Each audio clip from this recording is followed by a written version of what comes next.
क्या आपने कभी सोचा है कि एक रानी जिसके पास सब कुछ हो, वो भी अंदर से खाली महसूस कर सकती है? सोना, महल, सेना, सम्मान, सब कुछ होने के बाद भी अगर दिल रो रहा हो, तो इंसान कहाँ जाएगा? आज की कहानी एक ऐसी रानी की है जिसने महल छोड़ दिया और खुद को खोजने निकल पड़ी। और वहीं उसकी मुलाकात हुई एक ऐसे फकीर से जो बिना बोले भी दिल पढ़ लेता था, साईं बाबा से। और ये कहानी बदल देती है हर उस इंसान को जो इसे सुनता है। पार्ट 1। मराठा साम्राज्य की एक महान रानी थी, रानी अनन्या देवी। उनका महल सोने से चमकता था, दीवारों पर हीरे जड़े थे, सेवक उनकी एक आवाज पर दौड़ते थे। लेकिन उसी महल के सबसे ऊंचे कमरे में हर रात एक खामोशी रहती थी। रानी अनन्या देवी अकेले बैठकर सोचती थीं, मैंने सब पा लिया, फिर भी कुछ अधूरा क्यों है?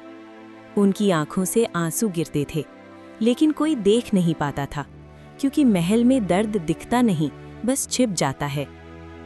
एक रात बारिश तेज थी, बिजली चमक रही थी।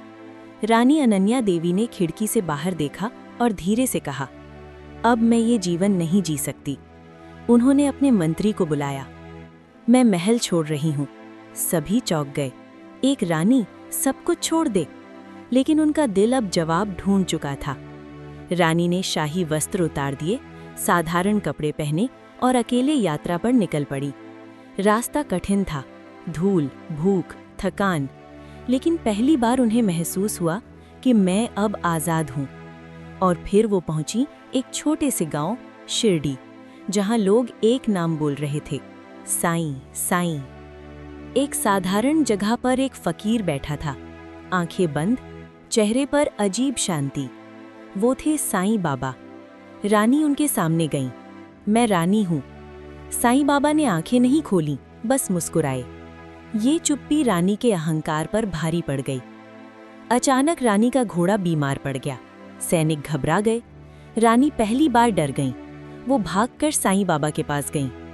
रानी बोली, अगर तुम दिव्य हो तो मेरे घोड़े को बचाओ। साईं बाबा धीरे से बोले, पहले अपने मन की बीमारी ठीक करो। ये शब्द तीर की तरह रानी को लगे। रानी अकेले बैठ गईं। उनके जीवन की सारी परतें खुलने लगीं।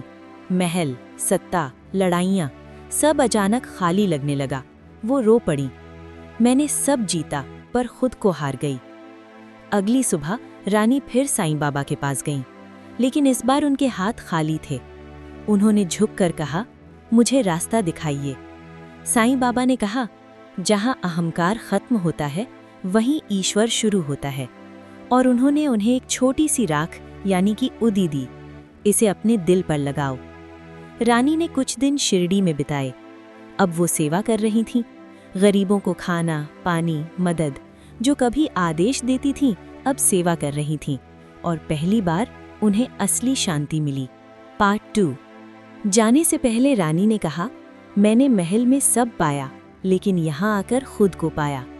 साईं बाबा मुस्कुराए, जिसने खुद को जान लिया उसने ईश्वर को जान लिया। अगर ये कहानी आपके दिल को छू गई है तो समझिए आपने भी कुछ खोया है और पाया भी है।